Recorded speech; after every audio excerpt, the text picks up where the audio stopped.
recurring theme throughout the Old Testament that the wives of the Gentiles seduced Jewish men into worshiping other gods and causing impure blood. This was one of Ezra's chief complaints, was that the Jews were marrying non-Jews, and you had the mixed multitude with Moses. And again, it's a theme. And you had Solomon marrying foreign wives and engaging in the worship of foreign gods, and that's why his temple was destroyed. And he built his temple with demons and angels of the 70 princes of the generations of Noah. We also have the aspect of the judgment of the nations, which is stated again and again in Psalms, where the Messiah has the right, and in Jeremiah, and in Nehemiah, and in Obadiah, and basically throughout the Old Testament. You have this idea that the Messiah will engage in judgment of the Gentiles, and he will, after judging the Gentiles, I believe the plan is to exterminate the Gentiles. The only way the Jews can ever ensure that a Jew not bear children with the Gentiles is to eliminate the Gentiles. And that's the ultimate goal of Judaism, is to ensure that the divine blood never mix with the satanic blood of Esau. The only guarantee for that would be to eliminate Esau from existence. And the only way to repair the world would be to eliminate Esau from existence. The Ein Sof cannot fill the void when the satanic seed of Esau is present. It's not simply a religious and belief aspect. Converting Gentiles to Noahide does not eliminate the blood of Samael.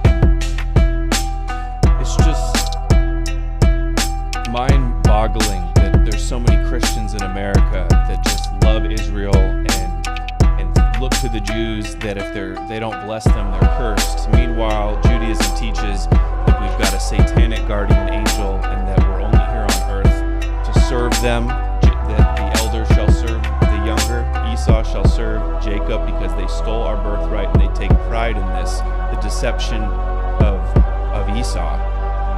Ezra states in chapter 6 that the end of the world will come, and will only come when Esau is purged from the world, that they have to exterminate Esau in order to bring about the end of the old world and the beginning of the new world. And in Isaiah it talks about the death of the old earth and the new earth to come. And the new earth to come is to be devoid of Esau. And it goes further down and talks about how Esau is spittle. And it mentions those vessels, which became the vessels of the Sephirot in Kabbalah. Why are the nations, why are the Goyim, the idol worshippers, why are they Mezoamim? What's Mezoamim? Mezoamim means they're impure. Their natural state is being impure.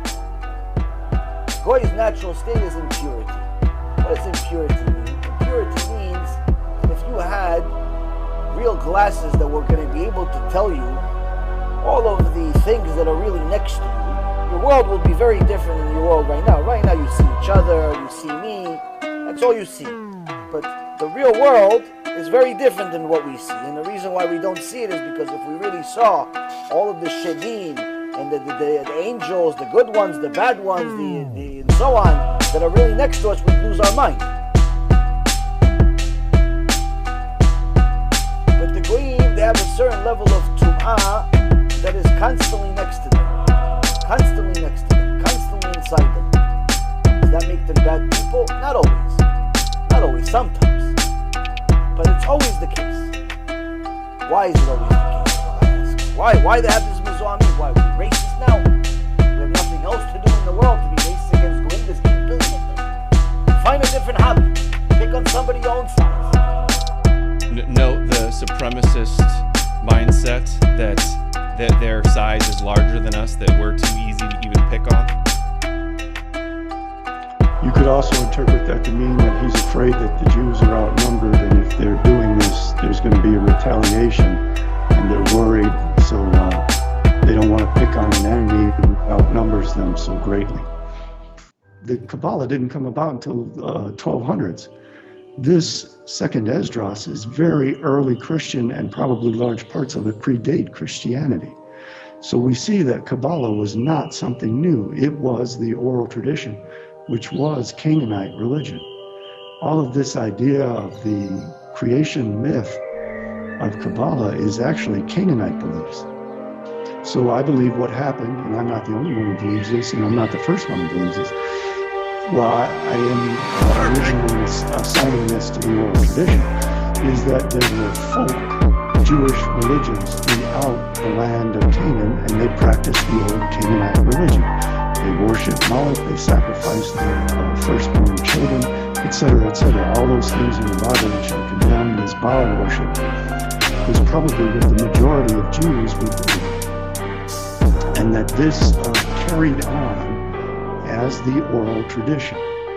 And some of the priests condemned it, wrote down the Torah, which is the written tradition, but the oral tradition is the actual beliefs of the majority of Jews, and the rabbis preserved it. And there were rabbis throughout Canaan, throughout Palestine, who preserved all of this, and then immediately wrote it down in the form of Christianity, and then immediately after that in the form of the Midrash, and then they added the Gemara to the Midrash to produce the Talmud.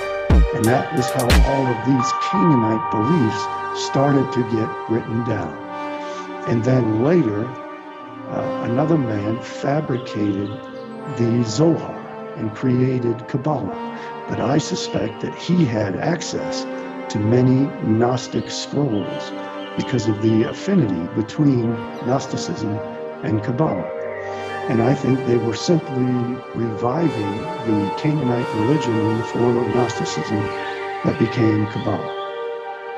And now as we discovered the Qumran and we discovered the Nag Hammadi, we can see that all of these Kabbalistic doctrines, which were referred to in some of the writings against the heretics that were produced by the early church fathers, had to have been known by the Kabbalists. And they probably preserved these texts from the Gnostic tradition on down, and they probably still have them. And many of their symbols probably relate to all of this. And that's another thing that reveals that Jesus is the serpent. One of the old Gnostic symbols of Jesus is Abraxas. If you Google image that, you'll get pictures of him. And he has legs which are serpents. That image of Abraxas is again the Kabbalistic idea of male and female. His legs represent the Ouroboros, the male and the female of an androgynous god. In the Ouroboros, you have the head of the snake on the left. That is the female of the Sephirot. That is Shekinah. Shekinah is consuming the male, the phallic symbol of the tail of the snake, which is Yahweh. When the Ouroboros consumes its tail, it forms a ring, like the rings of the Sephirot, the divine emanations. It becomes an androgynous being, the male and the female in one.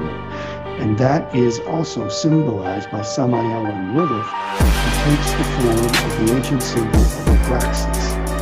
That is what Baphomet was crafted out of. Now those two legs as snakes can rise up above his head and become horns, and when they do that, they form the Baphomet that Alethius Levi concocted in the 1800s. See how the horn is actually the heads of the two snakes, which are his legs, and the rooster's head?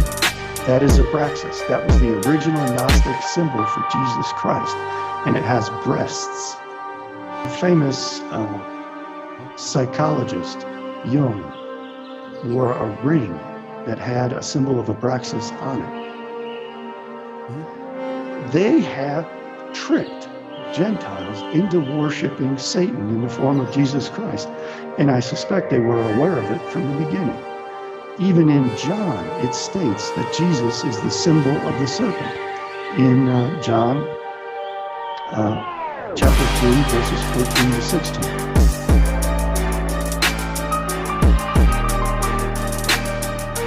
It's not controversial. Again, look up Moses and serpent. You'll see the serpent on the cross. That's what he means by the Son of Man must be lifted up. That means crucified. Just as Moses placed the brazen serpent on the cross to chase off the snakes which were cursing the Israelites, so Jesus Christ must be lifted up like that snake. And the original Ophites worshiped Jesus as a serpent.